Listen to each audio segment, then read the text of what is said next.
김영석 TV 김영석입니다. 제가 이제부터 야구 기사를 좀 당분간 쓰지 않게 됐는데요. 다른 부서로 인사가 나서요. 그렇지만 롯데 자이언츠에 대한 좀 애정도 있고 해서 마지막으로 롯데 자이언츠 승민규 단장을 모셨습니다. 승민규 단장을 모시고 롯데의 올해의 전망 그리고 앞으로 어떻게 행보에 대해서 좀 여쭤보도록 하겠습니다. 승민님 안녕하십니까? 예, 안녕하세요. 제가 마지막인데 불러서 죄송합니다. 마지막이라서 제가 또 나왔는데요. 제가 유튜브 방송 어떻게 보면 처음 하는 것 같은데요. 네. 굉장히 좀 부담스러웠던 유튜브인데 이제 저는 항상 궁금했어요. 제가 단장이 되기 전부터 이제 과연 그 김영석 기자님 쓰시는 부국장님 쓰시는 걸 많이 읽어봤는데 저분은 왜 저렇게 많이 쓰는 걸까?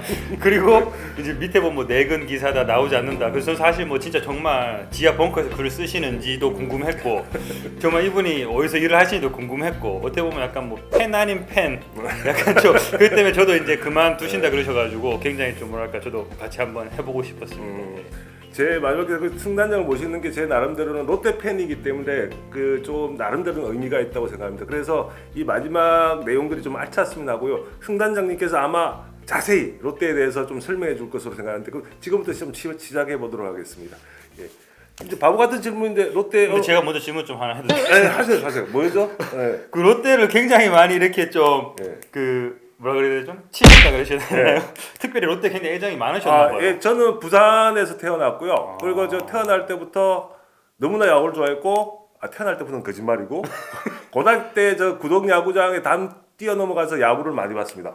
그 최동원 선수를 제일 좋아했고요. 최동원 84년 그때는 거의 눈물 날 정도였고, 그 이후에도 왜 까느냐 그런 식으로 상당히 많은데 저는 롯데가 정말 잘 됐으면 좋겠습니다. 제가 살아 생전에 우승하는 모습을 하고 제가 죽었으면 하는 게 제 소원입니다. 그럼 그때 막 한창 엄청 많이 쓰실 때 계셨잖아요. 예. 그때 단지 야구를 너무나 관심 있게 보셔가지고 그렇죠. 계속 쓰셨던 거는. 그럼 그때도 쓰시는 게 즐거우셨겠네요, 그게. 그렇죠. 저는 롯데 제가 주 전공이 정치부인데요. 근데 야구 기사 특히 롯데 쓰는 게 너무 좋았습니다. 내가 좋아하는 일을 이렇게 할 수 있구나. 그런 생각에서 기사를 많이 쓴 거지 뭐 롯데를 까기 위해서 쓴 게 아니라 롯데가 좀 잘 되었으면 좋겠다. 이런 생각에서 롯데 기사를 많이 썼습니다. 저 같은 경우에는 그 2차 드래프트 끝나고 악플이 굉장히 많이 달리고 욕이 굉장히 많이 먹었었어요. 그런데 그거보다 제가 이때까지 신문 기사를 읽으면서 가장 악플이 많이 달리시는 것 같아요.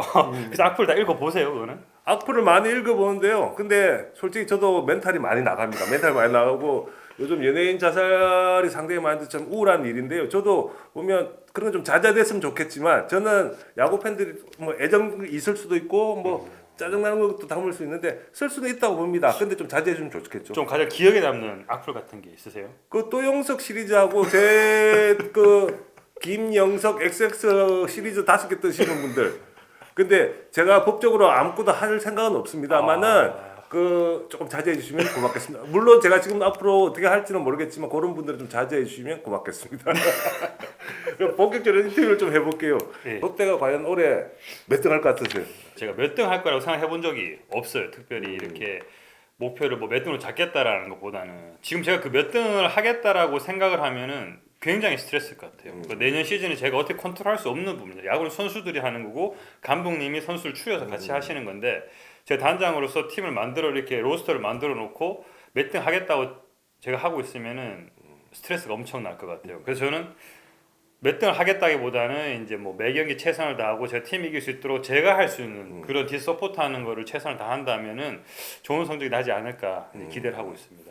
그 승단장님이 오셔가지고 가장 많이 쓰는 단어가 보면 프로세스예요. 그렇죠. 야구에서는 주로 많이 쓰진 않았었는데, 근데 일본 쓰긴 했지만, 네. 근데 프로세스가 과연 뭔가? 이게 일반 야구 팬들은 좀 궁금할 거니까 짧게 그 프로세스가 뭐예요? 그러니까. 가장 간단하게 말해서는 이제 뭐 과정이라 그래야 되나요? 항상 이제 결과가 있기 위해서는 과정이 있어야 되는데 이 과정을 제대로 해놔야만 좋은 결과가 나오고 이 과정이 없이 좋은 결과가 나왔을 때 그건 요행이고 그 좋은 결과가 오래 가지 않는다는 거거든요. 그 때문에 프로세스는 간단하게 말해서 그냥 준비하는 과정이라고 저는 그렇게 생각합니다. 그게 처음 그 단장 취임하시고 제일 큰 문제가 감독 선임 문제였었는데, 네. 근데 외국도 가시고 이제 주로 외국인 감독이 올 거라고 롯데 팬들은 상당히 기대했었는데, 그랬었죠. 결과는 허문의 감독이거든요. 그런데 그게 그렇죠. 왜 그렇게 됐는지하고 뒷배경을 좀 설명해 주신다면 어떨까요? 그 일단 외국인 감독을 저희 같은 경우는 공표했는 거죠. 이제 신문상에 누구 인터뷰를 하겠다. 근데 그게 가능했던 거는 미국 같은 경우에는 감독 인터뷰를 하려면 그 팀의 허락을 받아야 돼요.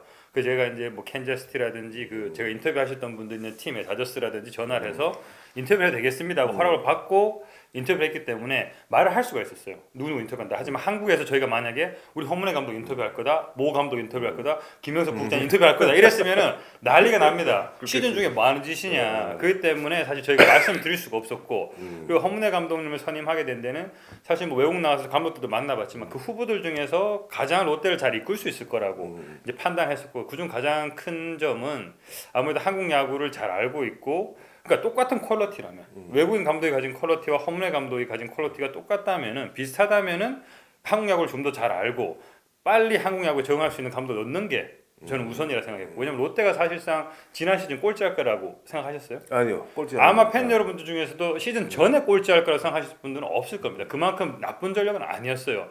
그러니까 이 팀이 당장 어느 정도 성적을 내줄 수 있는 팀인데 외국인 감독이 와서 처음부터 다시 시작한다는 게 좀 부담스럽고 아무래도 그런 그 뭐라죠 오류라면 오류라 그래야 되나 리스크를 줄이기 위해서는 한국인 감독이 훨씬 더 좋지 않았냐. 그러니까 외국인 감독이 가진 퀄리티를 가지고 있다면은 허문회 감독님이 가장 적격이었다. 그래서 허문회 감독님 선임하게 됐습니다.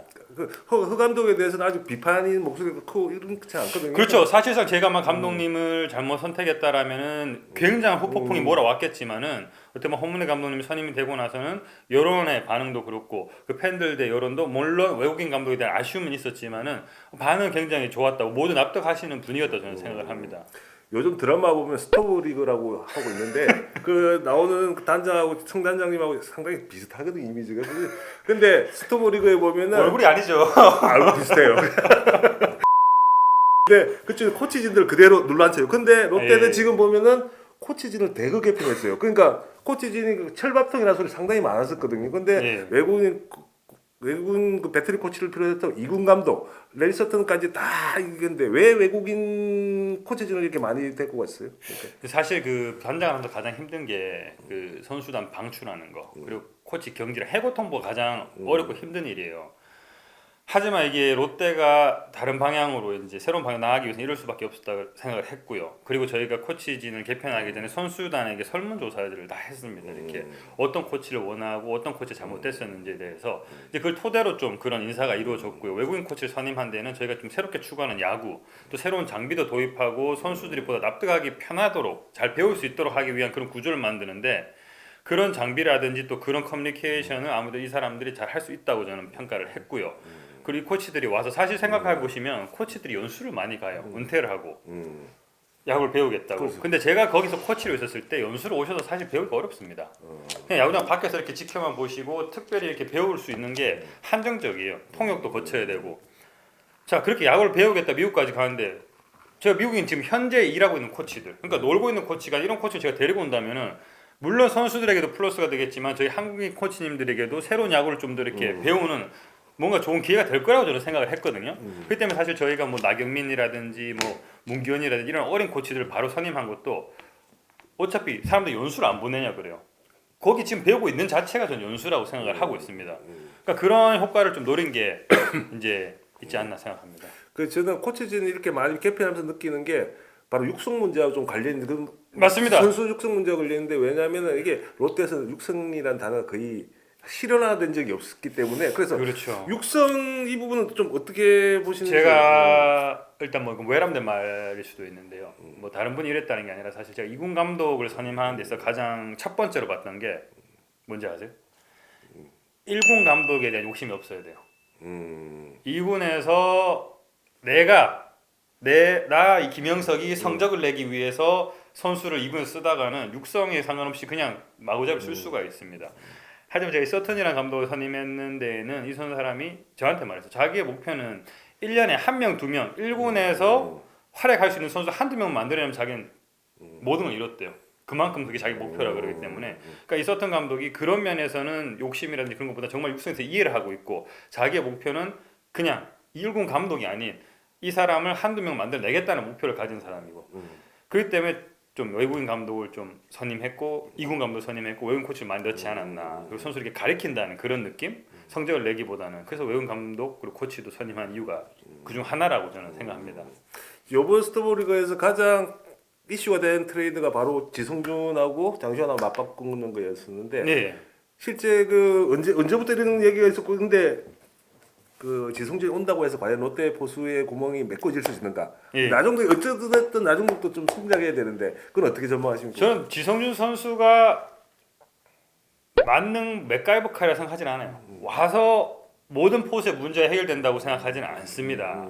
뭐 지훈 선수가 뭐 대략 80경기 정도 출전해주고 뭐 정복은, 김준태, 나동석 선수들이 조금 띄워준다면은 충분히 막아줄 거라고 생각을 해요. 하지만 포수를 말씀드렸지만 전성기는 늦게 와요. 다른 포지션에 비해서 뭐 유격수라든지 중견수라든지 그런 운동 신경을 필요하는 능력의 포지션은 전성기가 빨리 옵니다. 20대 초중반에 오지만 이런 포수의 경우에는 경기 경험도 있어야 되고 어느 정도 이렇게 능력 한 30대 정도, 20대 후반에 30대 오는데 이 선수들이 내년 당장 잘해줄 거라 믿진 않아요.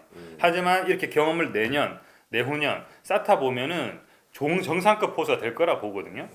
하지만 이제 팬들이 생각하시는 거는 나 정도고 이때까지 기회를 줬는데 안 되지 않았냐. 준비가 안 돼 있고 너무 어렵다는 거죠. 하지만 지금은 선수들이 나이도 좀 들었고 서로 경쟁하면서 내년 시즌을 치러야 되기 때문에 뭔가 전체적인 포수진의 그 기량 향상이 같이 되지 않을까. 저는 그런 기대를 안고 또 지성 선수를 영입했는 겁니다.